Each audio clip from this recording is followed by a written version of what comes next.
নমস্কার বন্ধুরা, আমি অভিষেক আর বিদ্যায়তনে তোমাদের সকলকে স্বাগত। আজকে আবার একটি নতুন ভিডিও নিয়ে একটি নতুন চ্যাপ্টার নিয়ে আমরা চলে এসেছি। আজকে আমরা যেটা পড়ব সেটা হচ্ছে ফেডারেল সিস্টেম, অর্থাৎ আমাদের কেন্দ্রর সাথে রাজ্যের কী রকম সম্পর্ক, কিভাবে তারা অপারেট করে এক দুজনের সাথে, সেটা কিন্তু আজকে আমরা এই ভিডিওর মাধ্যমে জানব। আমরা পড়ছি 13 নম্বর চ্যাপ্টার লক্ষ্মীকান্ত স্যারের বইয়ের। তোমরা যারা নতুন, আমি প্রত্যেক দিন বলে থাকি, আবার বলছি, তোমরা যারা নতুন তারা জেনে রাখো, ইন্ডিয়ান পলিটি লক্ষ্মীকান্ত স্যারের বই অনুযায়ী আমরা কিন্তু টোটাল সিলেবাসটাকে ডাব্লিউবিসিএস বা ইউপিএসসি বেসিস বলতে পারো, যেটা খুব হার্ডকোর প্রিপারেশনের জন্য যেটা দরকার সেটা কিন্তু আমরা এই ভিডিওর মাধ্যমে, এই ক্লাসগুলোর মাধ্যমে কিন্তু করছি। তোমরা যদি না দেখে থাকো ভিডিও আগেরগুলো, তাহলে আমি লিঙ্ক দিয়ে দিচ্ছি, অবশ্যই কিন্তু প্রথম থেকে প্রত্যেকটা ভিডিও দেখবে, তাহলে তোমাদের এই সাবজেক্টে একটা মজবুত মানে পড়াশোনাটা খুব ভালোভাবে হয়ে যাবে। তো চলো বেশি কথা না বলে আজকের ভিডিও শুরু করি। আজকের ভিডিওতে আজকের যেটা টপিক সেটা হচ্ছে ফেডারেল সিস্টেম। এর আগের দিন আমরা দেখেছিলাম যে আমরা পড়েছিলাম আগের ভিডিওতে পার্লামেন্টারি সিস্টেম। ওখানে ছিল আমরা কোনটা অ্যাডপ্ট করেছি, পার্লামেন্টারি না প্রেসিডেন্সিয়াল, সেখানে দেখেছি পার্লামেন্টারি। এবার দেখছি যে গভর্নমেন্টের যে সিস্টেমটা, মানে যখন গভর্নমেন্ট ফাংশন করে তখন সেটা কী প্রকারে হতে পারে। তখন দেখা যাচ্ছে যে দুভাবে হয়, একটা হচ্ছে ফেডারেল সিস্টেম, আরেকটা হচ্ছে ইউনিটারি সিস্টেম। ফেডারেল সিস্টেমে হচ্ছে কি, যে ফেডারেল সিস্টেমে রাজ্য এবং কেন্দ্র দুটো একসাথে প্যারালালি গভর্নমেন্ট থাকবে, দুজন মিলে শাসন করবে। আর একটা হচ্ছে ইউনিটারি মানে বুঝতে পারছো, ইউনিট একটাই, একজনই থাকবে, অর্থাৎ কেন্দ্র থাকবে, সেই কিন্তু শাসন করবে। এইটা হচ্ছে বেসিক ডিফারেন্স। তাহলে বেসিক ডিফারেন্সটা আমরা বুঝতে পারছি যে ফেডারেলে দুটো গভর্নমেন্ট থাকবে এবং ইউনিটারিতে একটা সিঙ্গেল গভর্নমেন্ট থাকবে। এইটাই সাধারণ কনসেপ্ট, পরবর্তীকালে কিন্তু একটু একটু করে চেঞ্জ হবে। তাহলে এই যে ভাগটা, এটা কিসের বেসিসে হবে? এই ভাগটা হবে ক্ষমতার বেসিসে। সেন্ট্রালের কাছে কিছু ক্ষমতা, স্টেটের কাছে কিছু ক্ষমতা, এই বেসিসে কিন্তু ভাগটা হয়। এই জন্য আমরা দেখছি ফেডারেল সিস্টেম আর ইউনিটারি। তাহলে আমাদের দেশে কি আছে? ফেডারেল সিস্টেম অবশ্যই, কিন্তু সেটা কি সম্পূর্ণ ফেডারেল? আমরা কিন্তু এই ভিডিওতে দেখে নিব। যদিও আমি কিন্তু এই সম্পর্কে ডিটেলসে আগের ভিডিওতে, যেখানে আমরা সেলিয়েন্ট ফিচার্সটা পড়েছিলাম, সেখানে কিন্তু ডিটেলসে আমি আলোচনা করেছিলাম। তাও একটা চ্যাপ্টার যেহেতু আছে, গোটা চ্যাপ্টার আমাদের এইটা পড়তেই হবে। তো দেখে নিই কী কী মানে কী ভাবে, কী না ভাবে, আমাদের মধ্যে কী কন্ডিশন রয়েছে সেটা আমরা এবার দেখে নিই। পৃথিবীতে সাধারণত যে সিস্টেমগুলো চলে সেটা দুইভাবে চলে। আমরা যদি কিছু দেশ দেখি, যেরকম আছে ব্রিটেন, ফ্রান্স, জাপান, চায়না, এইগুলো হচ্ছে ইউনিটারি ফিচার্স। এদের একটাই গভর্নমেন্ট থাকে, একজনই কিন্তু শাসন করছে। অপরদিকে আমরা যদি দেখি বড় বড় কান্ট্রিগুলো, ইউএসএ, তারপরে তোমার কানাডা, অস্ট্রেলিয়া, এইগুলোতে কিন্তু আমরা দেখি যে আমাদের ফিচার্সটা হচ্ছে ফেডারেল স্ট্রাকচার। তাহলে এইটা বোঝো, যখন একটা ছোট জায়গা, বেসিক কনসেপ্ট দিয়ে বোঝানোর চেষ্টা করছি, একটা ছোট জায়গা, তাকে শাসন করার জন্য দুটো গভর্নমেন্টের দরকার নেই। আমাদের পশ্চিমবঙ্গকে যখন শাসন করবে, তখন পশ্চিমবঙ্গ যদি একটা দেশ হতো, তাহলে কিন্তু একটা গভর্নমেন্টই সেখানে যথেষ্ট ছিল। কিন্তু যখন একটা হিউজ বড় দেশ হয়ে যাচ্ছে, তাকে মেনটেন করতে হচ্ছে, তার বিভিন্ন জায়গায় বিভিন্ন আদর্শগত, কালচারগত ডিফারেন্স থেকে যাচ্ছে, সেই জন্য কিন্তু আলাদা আলাদা গভর্নমেন্টের দরকার হয়ে পড়ছে। তাহলে এইটা আমরা বুঝে নিচ্ছি যে যেহেতু আমাদের সাইজটা বড়, বা আমাদের দেশের সাইজটা বড়, তারপর সাংস্কৃতিক বিভিন্নতা আছে, এই জন্য কিন্তু এই কনসেপ্টটা গ্রহণ করা হয়েছিল। কিন্তু আমাদের যে ফেডারেল সিস্টেম আছে, সেইটা কিন্তু যদি আমরা মানে অ্যাকচুয়াল ফেডারেল সিস্টেম বলি, যেইটার বলতে পারো ইউএসএতে রয়েছে, আমেরিকায় রয়েছে, সেইখান থেকে কিন্তু অনেকটা আলাদা। তাহলে প্রথম প্রশ্ন, আমাদের যেই ফেডারেল সিস্টেমটা, সেইটা মেন যে ফেডারেল সিস্টেমের কাঠামো, সেইটা থেকে আলাদা কেন, এবং এইটা তাহলে কার সাথে সাদৃশ্য আছে? অনেক জায়গায় হয়তো পাবা না, বইয়ের মধ্যে আমি দেখিনি এই কথাটা লেখা আছে, কিন্তু এইটা থাকতেও পারে। এইটা মাথার মধ্যে ঢুকিয়ে নাও যে আমাদের যে সিস্টেমটা সেইটা কিন্তু আমরা কানাডা থেকে নিয়েছি। কোথা থেকে নিয়েছি? কানাডা। ইউএসএ কিন্তু না। ফেডারেল সিস্টেমটা নিয়েছি আমরা, কনসেপ্টটা হচ্ছে ইউএসএর, কিন্তু স্ট্রাকচারটা কানাডার।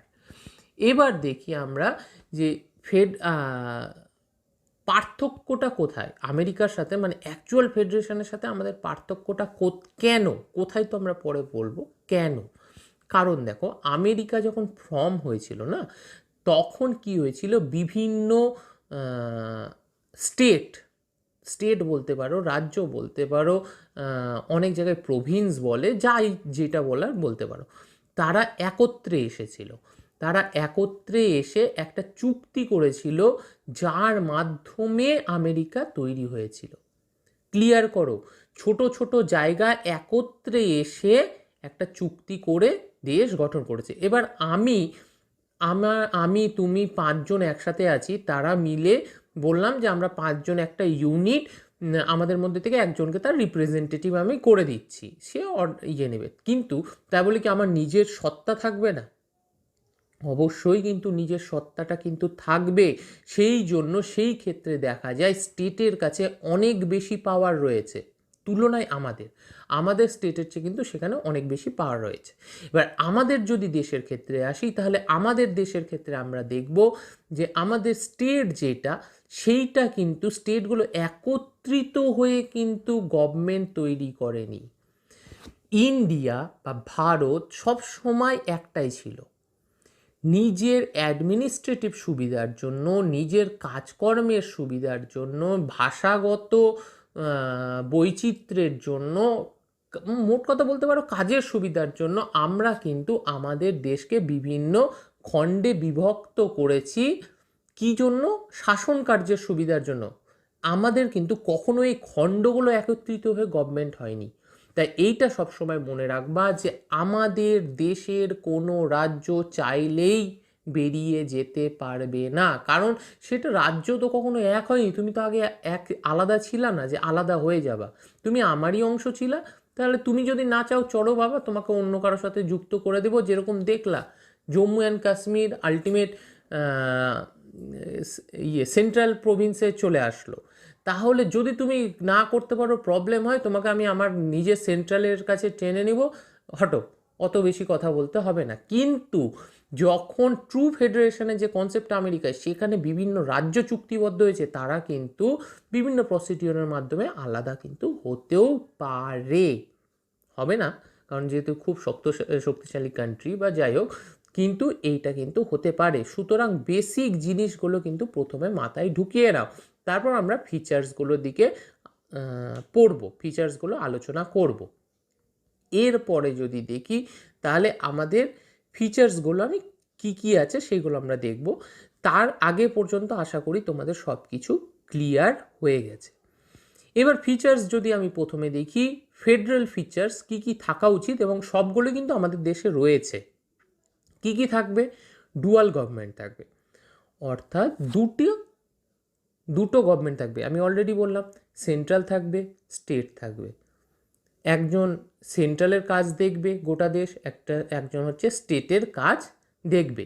তারপর হচ্ছে রিটেন কনস্টিটিউশন, খুব ভাইটাল। আমাদের হয় কি, রিটেন কনস্টিটিউশনে কেন দরকার? রিটেন মানে জানো, রিটেন আমি কিন্তু আগেই বলেছি, রিটেন আর আনরিটেনের মধ্যে পার্থক্য তোমরা যদি না জেনে থাকো, তাহলে রিটেন মানে লেখা আর না লেখা না, কিন্তু আগের ভিডিও দেখে তোমরা দেখে নাও, কারণ আমি দ্বিতীয়বার করে কিন্তু জিনিসগুলো রিপিট করব না, আগের যেখানে আমি খুব ভালো করে বুঝিয়েছি। এবার রিটেন কনস্টিটিউশন আমাদের যখন থাকবে, কনস্টিটিউশনের সুপ্রিমেসি থাকা দরকার, অর্থাৎ তোমার একটা বিচারধারা থাকা দরকার, যেইটা দেখে সবাই মেনে চলবে। না হলে কি হবে, সেন্ট্রালের মতো কাজ করবে, স্টেটের মতো কাজ করবে, সব কোথাও যেন জগা খিচুড়ি হয়ে যাবে। সেই জন্য অবশ্যই একটা নিয়ম বিধি থাকা দরকার। আর রিটেন কথাটা কেন আসছে পরের পয়েন্টে দেখে নিই। পরের পয়েন্টে আসছে যে সুপ্রিমেসি অব দ্য কনস্টিটিউশন। কনস্টিটিউশনকে সবার উপরে রাখতে হবে, এবং তারপরে আসছে রিজিড কনস্টিটিউশন। মানে যেই কনস্টিটিউশনটা রিটেন আর রিজিড গল্পটা কিন্তু খানিকটা একই। রিটেন মানে আর রিজিড মানে হচ্ছে যাকে খুব তাড়াতাড়ি আমি খুব ইজিলিভাবে চেঞ্জ করে দিতে পারবো না। চলো আজকে পার্লামেন্টে গেলাম, যে কজন সদস্য আছে তার মধ্যে অর্ধেকের বেশি আমাকে সাপোর্ট করে দিল, আমি চেঞ্জ করে দিলাম সব কিছু, কখনো সম্ভব না। এবার যদি দেখি আমি এইগুলোতে ইউনিটারি গভর্নমেন্টে কিন্তু অনেক কিছু এখানে হয়, আমি পরে পড়ছি। আরেকটু দেখে নিই যে ডিভিশন অফ পাওয়ার, সেন্ট্রাল সেন্ট্রালের মতো চলছে, স্টেট স্টেটের মতো চলছে, তাই তো? তারা কোন কোন বিষয়ে সিদ্ধান্ত নিবে, কীভাবে সিদ্ধান্ত নিবে, সেইটা হচ্ছে ডিভিশন অফ পাওয়ারে কিন্তু বলা থাকছে। অর্থাৎ তোমরা জানো সেন্ট্রাল লিস্ট, স্টেট লিস্ট আর একটা কনকারেন্ট লিস্ট। এই যে লিস্টগুলো রয়েছে এইখানে বিভিন্ন অধ্যায় বলে দেওয়া হয়েছে। যেরকম কি, যে যখন কোনো ডিফেন্সের ব্যাপার আসবে, বৈদেশিক ইস্যু আসবে, মনিটাইজেশনের ব্যাপার আসবে, টাকা পয়সার ব্যাপার আসবে, সেই সিদ্ধান্তগুলো স্টেট নেবে, অর্থাৎ স্টেট নেবে না, সেন্ট্রাল নেবে। এবং যখন স্বাস্থ্য আসবে, তারপর ল অ্যান্ড অর্ডার আসবে, এইগুলো আবার স্টেট নিবে। আবার দুজনে মিলে কিন্তু যৌথও নিবে, এডুকেশন আছে তো সেইগুলো কিন্তু আবার যৌথভাবেও কিন্তু নেবে। তাহলে এই যে পাওয়ারের সেপারেশন, এইটা কিন্তু দেখা যায় আমাদের কোথায়, যে এইটা অবশ্যই কনস্টিটিউশনে উল্লেখ থাকে এবং এইটা আমাদের ফেডারেল সিস্টেমে দেখা যায়। অবশ্যই এটা করতে হবে, নাহলে তো দুটো গভর্নমেন্টের মধ্যে কনফ্লিক্ট লেগে যাবে। তারপরে আমরা দেখছি যে বাইক্যামারালিজম, দুটো কক্ষ, নিচে না কিন্তু সেন্ট্রালে দুটো কক্ষ থাকতে হবে। আমাদের আছে লোকসভা, রাজ্যসভা। কেন দুটো কক্ষ? দেখো, লোকসভায় যারা যাচ্ছে এমপিদের, তাদের তো আমরা জিতিয়ে পাঠাচ্ছি, তারা তো ডাইরেক্ট সেন্ট্রালের প্রতিনিধি হয়ে যাচ্ছে। কিন্তু সেন্ট্রালের স্টেটের প্রতিনিধিকে, স্টেটের প্রতিনিধি থাকা তো দরকার আছে। তো স্টেট থেকে, প্রত্যেকটা স্টেট থেকে লোক যাচ্ছে বুঝতে পারলাম, কিন্তু পার্টিকুলার স্টেটের গভর্নমেন্টের লোকজন কই? তার জন্য কিন্তু রাজ্যসভা আছে, বিধানসভাগুলো থেকে নির্বাচিত করে কিন্তু সেখানে রাজ্যসভায় পাঠানো হয়। এই যে বাইক্যামারালিজম, অর্থাৎ কোনোভাবেই স্বৈরাচারিতা কিন্তু করা যাবে না, এইটাই হচ্ছে বাইক্যামারালিজমের কনসেপ্ট। তারপরে হচ্ছে সবচেয়ে বড় যেটা গল্প, সেটা হচ্ছে ইন্ডিপেন্ডেন্ট জুডিশিয়ারি। জুডিশিয়ারিকে সবসময় আলাদা করে রাখো, জুডিশিয়ারি সবার উপরে থাকবে, সে বিচার বিবেচনা করবে, তো যে ল তৈরি হচ্ছে, যে সিচুয়েশান তৈরি হচ্ছে, যাই হচ্ছে, এভরিথিং আন্ডার জুডিশিয়ারি, এরকম একটা গল্প ছিল, আমি তোমাদের বলেও ছিলাম। কে বলেছিল সেটা কিন্তু তোমরা বলবে। মনে করিয়ে দিচ্ছি, মিনার্ভা মিল কেসে কেউ একজন বলেছিল, যার নাম বলছি না, বলে দিচ্ছি, সুপ্রিম কোর্টের প্রাইম মিনিস্টার ছিল, সুপ্রিম কোর্টের চিফ জাস্টিস ছিল। সুপ্রিম কোর্টের প্রাইম মিনিস্টার কোথায় হয়? তো যাই হোক, তিনি বলেছিলেন, তার নামটা কিন্তু অবশ্যই কমেন্ট করে জানাবে। তাহলে আমি বুঝতে পারবো তোমাদের পড়াশোনাটা কীরকম হচ্ছে, কীরকম তোমাদের মনে থাকছে। তো চলো, যেটা আসছিলাম, যে জুডিশিয়ারি সবার উপরে থাকবে এবং সে নিরপেক্ষভাবে সব দিকে কিন্তু দৃষ্টিপাত করবে। এইটাই হচ্ছে আমাদের ফেডারেশনের মূল কনসেপ্ট, বোঝা যাচ্ছে? এবার আমরা আগেও বললাম যে আমাদের যখন কনস্টিটিউশন তৈরি হয়, তখন আমাদের বলা হচ্ছিল যে যেটা লেখা হয়, ইন্ডিয়া দ্যাট ইজ ভারত, তা ওখানে গিয়ে ইউনিয়ন অফ স্টেট বলা হয়েছে। সিস্টেমটাকে ফেডারেশন অফ স্টেট বলা হয়নি, বলা হয়েছে ইউনিয়ন অফ স্টেট। তো ইয়েকে জিজ্ঞাসা করা হলো, যেহেতু কমিটির হেড ছিলেন ড্রাফটিং কমিটির বাবা সাহেব আম্বেদকর, ওনাকে জিজ্ঞেস করা হলো, আপনি এইটা কেন করলেন? এটা না করে আপনি তো ফেডারেশন লিখতে পারতেন। তখন তার উত্তরটা ছিল এইটাই, যে ফেডারেশন তখনই হতো যখন বিভিন্ন স্টেট এসে একত্রিত হতো, যেটা অলরেডি আমি তোমাদের বললাম, একত্রিত হয়ে যখন ফর্ম করতো, কিন্তু সেটা তো হয়নি।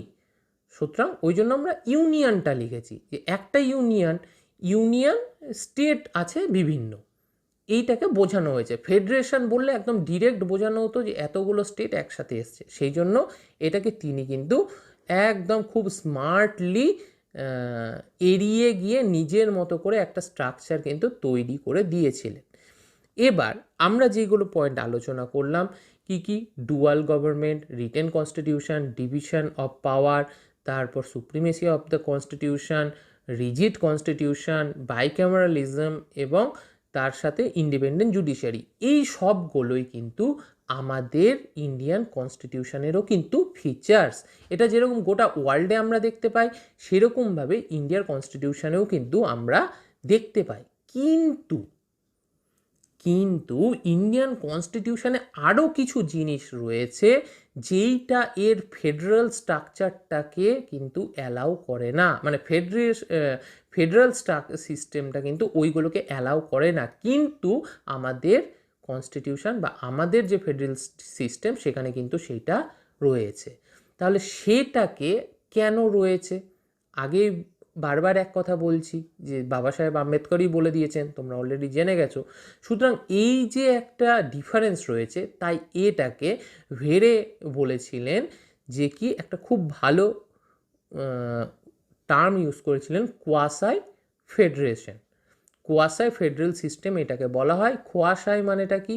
ছদ্ম, মানে দেখে মনে হচ্ছে একদম ট্রুলি ফেডারেশন, কিন্তু কোথাও যেন একটা বেসিক ডিফারেন্স কিন্তু রয়েছে। তাহলে আমরা এবার দেখে নিব বেসিক ডিফারেন্সগুলো কোথায় রয়েছে। প্রথমেই দেওয়া আছে, দেখো যে স্ট্রং সেন্টার। অবভিয়াসলি বুঝতে পারছি যে আমরা যদি আমেরিকার সাথে কম্পেয়ার করি, আমেরিকার সেন্টার যেরকম মানে ইকুয়ালি চলে, স্টেট সেন্টার কিন্তু ইকুয়ালি চলে, কিন্তু আমাদের এখানে সেন্টারটাকে স্ট্রং করা হয়েছে। কেন? কারণ আমেরিকায় তো সবাই চুক্তি করে এসছে, কিন্তু তুমি এখানে ভাগ করে দিচ্ছ, ওই জন্য সেন্টারটাকে স্ট্রং করা হয়েছে। এবং এতটাই স্ট্রং করে দেওয়া হয়েছে যে ইভেন যদি কনস্টিটিউশন চেঞ্জ করতে হয়, সেটা শুধু পার্লামেন্টই চেঞ্জ করতে পারবে। ইভেন যদি পার্লামেন্ট চায় তাহলে স্টেটকেই উঠিয়ে দিতে পারবে, স্টেটকে উঠিয়ে দিয়ে তার নতুন এরিয়া তৈরি করে দিতে পারবে, নতুন ম্যাপ করে দিতে পারবে, মানে স্টেটকে নিয়ে যা ইচ্ছা তাই কিন্তু করতে পারবে। এতটাই ক্ষমতা দেওয়া হয়েছে ইভেন যে কনস্টিটিউশনকে পর্যন্ত শুধু নিজেদের ইচ্ছা মতো বিভিন্ন প্রসিডিওর অনুযায়ী কিন্তু বদলাতে পারবে। অ্যামেন্ডমেন্টগুলো কিন্তু আমরা অলরেডি পড়েছি কীভাবে অ্যামেন্ডমেন্ট হয়। সেখানে কিন্তু আমরা দেখেছি স্টেটের ক্ষেত্রে কিন্তু সিম্পল মেজরিটির দরকার হয়, সিম্পল মেজরিটিতে কিন্তু পাস করে দিয়ে স্টেটকে কিন্তু চেঞ্জ করে দেওয়া যায়। তাহলে এতটা ক্ষমতা কিন্তু সেন্ট্রালকে দেওয়া হয়েছে। সেকেন্ডলি যদি দেখি তাহলে দেওয়া আছে স্টেট নট ইনডেস্ট্রাক্টিবল, স্টেট কখনো বাইরে বেরোতে পারবে না। আমি অনেকবার এই কথাটা বললাম যে আমেরিকার ক্ষেত্রে আমরা যখন তুলনা করছি, টু ফেডারেশন বলতে আমেরিকাকে আমরা বুঝি, সেই সাথে তুলনা করছি, তো তারা তো একটা চুক্তির মাধ্যমে এসেছিল, সুতরাং কোনো একটা প্রসিডিওরে কিন্তু সেখানে বেরোতে পারবে, কিন্তু এখানে বেরানো যাবে না। তারপরে আছে সিঙ্গেল কনস্টিটিউশন। আবার আমেরিকার গল্প নিয়ে চলে আসছি, আমেরিকায় আছে কি যে ডুয়াল কনস্টিটিউশন আছে। ডুয়াল কনস্টিটিউশন মানে কি? আমেরিকার সেন্ট্রালের একটা কনস্টিটিউশন, দেশের একটা কনস্টিটিউশন, এবং বিভিন্ন রাজ্যগুলোর নিজের আলাদা আলাদা রকমভাবে তারা কনস্টিটিউশন তৈরি করেছে। এই জায়গাটা এটা মনে রাখো, আমাদের ওয়ার্ল্ডে মানে গোটা ওয়ার্ল্ডে ইন্ডিয়ার কনস্টিটিউশন সবচেয়ে বড় কার রেসপেক্টে? দেশের রেসপেক্টে। এটা কিন্তু মনে রাখবা, দেশ হিসাবে আমাদের কনস্টিটিউশন সবচেয়ে বড়, কিন্তু আমেরিকার কিছু কিছু স্টেটের কনস্টিটিউশন আমাদের চেয়েও বড়, কিন্তু তারা স্টেটের, দেশের না, কিন্তু কান্ট্রির না, তারা একটা ছোট নিজের দেশের। তাহলে ওই জন্য দেশের রেসপেক্টে আমরা বলি যে আমাদের কনস্টিটিউশন সবচেয়ে বড়। এরপরে আমাদের সেরকম যেটা বলছিলাম যে সেরকম কিন্তু আমাদের নেই, আমাদের একটাই কনস্টিটিউশন এবং একটাই সবাইকে মেনে চলতে হয়। তারপরের পয়েন্টে আমরা যদি দেখি তো লেখা আছে no equality of state presentation. State যখন ওই যে রাজ্যসভায় প্রেজেন্টেশন দিচ্ছে তখন কিন্তু, বা লোকসভাতেও যখন প্রেজেন্টেশন দিচ্ছে, তখন তার জনসংখ্যার বেসিসে কিন্তু তার প্রেজেন্টেশনটা হয়। কখনো প্রত্যেকটা রাজ্যের ফিক্স না যে আমার এখানে এখন 28টা রাজ্য আছে, অতটা টেরিটরি আছে, সেখান থেকে প্রত্যেকটা রাজ্য থেকে 50টা করে যাবে বা 20টা করে যাবে, সেইটা কিন্তু না, যার যেরকম লোক সংখ্যা সেরকমভাবে কিন্তু যাবে। অর্থাৎ আমরা দেশকে ফোকাস করছি, আমরা কিন্তু স্টেটকে ফোকাস করি না অন্যান্যদের মতো। তারপরে আমাদের আছে এমার্জেন্সি প্রভিশন। এইটা তো একদম মানে খতরনাক জিনিস বলতে পারো, কারণ কি সেন্ট্রাল যখন চাইবে প্রেসিডেন্সিয়াল রুল লাগিয়ে দিবে স্টেটের উপর, তার সমস্ত ক্ষমতা কেড়ে নিবে এবং 6 মাস করে এরকম কয়েকটা টার্ম করে সে কিন্তু নিজের ক্ষমতা সেখানে বলবৎ করে নিজের মতো করে চালাতে পারবে। এইখানে কোথাও যেন ক্ষমতার মিসইউজও হয়। অলরেডি আমরা দেখেছি, আমরা ইন্দিরা গান্ধী এবং মোরারজি দেশাইয়ের যখন গভর্নমেন্ট ছিল, দুটো গভর্নমেন্টের ক্ষেত্রে কিন্তু আমরা দেখেছি এই প্রেসিডেন্সিয়াল রুলের, অর্থাৎ তোমরা যেটা বলো স্টেট এমার্জেন্সি, ওই রকম কোনো শব্দ হয় না, কিন্তু তাও বলছি যে সে তখন কিন্তু আমরা এটা অনেক ব্যাপক হারে এটার মিসইউজ কিন্তু আমরা দেখেছিলাম। এটা কিন্তু অনেক বড় ড্রব্যাক। এরপরে হচ্ছে সিঙ্গেল সিটিজেনশিপ। অনেক কান্ট্রি, আমেরিকা, সম্ভবত অস্ট্রেলিয়াও, আমার ক্লিয়ারলি মনে পড়ছে না, তোমরা বইয়ে দেখো, বইয়ে লেখা আছে, তারা কি হয় ডুয়াল সিটিজেনশিপ দেয়। ডুয়াল সিটিজেনশিপ মানে আমরা সিটিজেনশিপে যে ডুয়াল স্ট্রাকচার দেখেছিলাম সেটা যে দুটো দেশের, না, এখানে সেটা বলা হচ্ছে না। এখানে বলা হচ্ছে স্টেটের একটা সিটিজেনশিপ, সেন্ট্রালের একটা সিটিজেনশিপ, এরকম দুটো আলাদা আলাদা। কিন্তু আমাদের যেখানে দেশি একটা স্টেটকে সেখানে এতটা প্রাধান্য দেওয়া হচ্ছে না, আমরা যখন দেখতেই পাচ্ছি, তাহলে ডুয়াল সিটিজেনশিপ দেওয়া হবে কেন? স্টেট আলাদা সিটি, মানে তুমি পশ্চিমবঙ্গের বাসিন্দা বলে একটা সিটিজেনশিপ পাবা, আবার ইন্ডিয়ার জন্য একটা পাবা না। তুমি ভারতীয় নাগরিক, তুমি পশ্চিমবঙ্গের নাগরিক কি নাগরিক না দেখার, তুমি পশ্চিমবঙ্গে থাকো, বিহারে থাকো, ইউপিতে থাকো, মধ্যপ্রদেশে থাকো, যেখানে ইচ্ছা সেখানে থাকো না কেন, তুমি ভারতের নাগরিক। তোমার পরিচয় একটাই। তোমাকে দুটো বলবে না যে তুমি ক্যালিফোর্নিয়ার নাগরিক, তুমি নিউ ইয়র্কের বা তুমি ওয়াশিংটনের নাগরিক বলে আলাদা আলাদা তোমাকে সিটিজেনশিপ দেওয়া হবে না, তোমার একটাই সিটিজেনশিপ। এবার বলা হচ্ছে যে ইন্ডিপেন্ডেন্ট জুডিশিয়ারি আমাদের ক্ষেত্রে কি, আমাদের যে স্ট্রাকচারটা রয়েছে জুডিশিয়ারি, সেটা যদি আমরা দেখি তাহলে বলা হচ্ছে ইন্টিগ্রেটেড জুডিশিয়ারি সিস্টেম। ইন্টিগ্রেটেড মানে সবার উপরে রয়েছে হচ্ছে সুপ্রিম কোর্ট, তারপরে বিভিন্ন স্টেটে হাইকোর্ট, তার নিচে বিভিন্ন ডিস্ট্রিক্ট কোর্ট। কিন্তু ফেডারেল স্ট্রাকচারে আমরা দেখি তাদের সেন্ট্রালে একটা থাকে, নিচে আবার স্টেটগুলোতে আলাদা আলাদা থাকে। তাদের দুটোর নিয়ম হচ্ছে আলাদা আলাদা, কানুন আলাদা, কারণ জানোই দুজনের কনস্টিটিউশন আলাদা। কিন্তু আমাদের এখানে যেহেতু কনস্টিটিউশন একটা, গোটা সিস্টেমটা কিন্তু ইন্টিগ্রেটেড, এক নিয়মেই চলবে। যেই বই পড়ে সুপ্রিম কোর্ট রায় দিবে, সেই বই পড়েই ডিস্ট্রিক্ট কোর্টও কিন্তু সেই বই পড়েই রায়টা দিবে। এইটা বলা হচ্ছে কোথাও ড্রব্যাক, কিন্তু এটা কিন্তু খুব ভালো জিনিস। তারপরে বলা হচ্ছে যে parliament authority over state list যেখানে আছে সেইখানে কোথাও যেন পার্লামেন্টারি একটা, মানে সেন্ট্রালের কোথাও একটা যেন ক্ষমতা কাজ করে, এটাও এখানে বলা হয়েছে। তারপরে সবচেয়ে বড় গল্প বলা হচ্ছে গভর্নর। আমি জানি না কেন, কিন্তু আমাদের যখন কনস্টিটিউশন তৈরি হয়েছিল তখন কেন এই জিনিসটাকে ঢোকানো হয়েছে। দেখো, আমাদের যারা বিধানসভার সদস্য তারা নির্বাচিত, লোকসভার সদস্য নির্বাচিত, রাজ্যসভার সদস্য নির্বাচিত, পিএম নির্বাচিত, সিএম নির্বাচিত, প্রেসিডেন্ট নির্বাচিত, কিন্তু গভর্নর হচ্ছে প্রেসিডেন্টের দ্বারা অ্যাপয়েন্ট করা হয়। কেন এটা, আমার কিন্তু এই জিনিসটা আমরা যখন চ্যাপ্টারটা পড়বো তখন বুঝতে পারবো, কিন্তু আমি এর ব্যক্তিগতভাবে পক্ষপাতী না। আর এটা কোথাও যেন সেন্ট্রালের অস্তিত্বকে একটু বেশিভাবে জাহির করে, যে স্টেটের উপর, স্টেটের যে গভর্নর, হেড এক্সিকিউটিভ বলতে পারো, তাকে, সে কোনো ইলেক্টেড না, তাকে সিলেক্ট করে পাঠাচ্ছে স্টেট, প্রেসিডেন্ট সিলেক্ট করে পাঠাচ্ছে। তাহলে এইটা কোথাও যেন আমাদের সিস্টেমে একটা সবচেয়ে বড় ড্রব্যাক। এর ফলে হয় কি, এর ফলে গভর্নরের কিছু ভেটো পাওয়ার থাকে। কিছু যখন বাজেট তৈরি হয়, তার যদি মন পছন্দ না হয়, তাহলে মানে মন পছন্দ বলতে পারো, তাহলে সে তার ভেটো পাওয়ারটাকে ইউজ করে এবং প্রেসিডেন্টের কাছে সেটা পাঠিয়ে দিতে পারে। তাহলে বুঝতে পারছো কোথাও যেন স্টেটের সব কিছুর উপরে সেন্ট্রালের একটা খবর দালালি চলে। একটা খারাপ ভাষা, খবর দালালি না, কোথাও যেন একটা নজর রেখে বসেছে, যদি তুমি কিছু বেগরবাই করো আমি তাহলে চেঞ্জ করে দেব। এই যে সিস্টেমটা, এইটাই হচ্ছে আমাদের অ্যাকচুয়াল সিস্টেম। কারণটা ওই যে বারবার বলছি, কারণটা হচ্ছে আমাদের দেশকে পরিচালনার জন্য সেন্ট্রাল স্টেটগুলোকে তৈরি করেছে। স্টেটরা কিন্তু সেন্ট্রাল তৈরি করেনি, সেন্ট্রাল স্টেটগুলোকে তৈরি করেছে। সো দ্যাট আমাদের সিস্টেমটা হচ্ছে ফেডারেল সিস্টেম, কিন্তু সম্পূর্ণ ফেডারেল না। এটাকে মানে ওই কথায় বলা যায় যে কি কুয়াশায় ফেডারেল।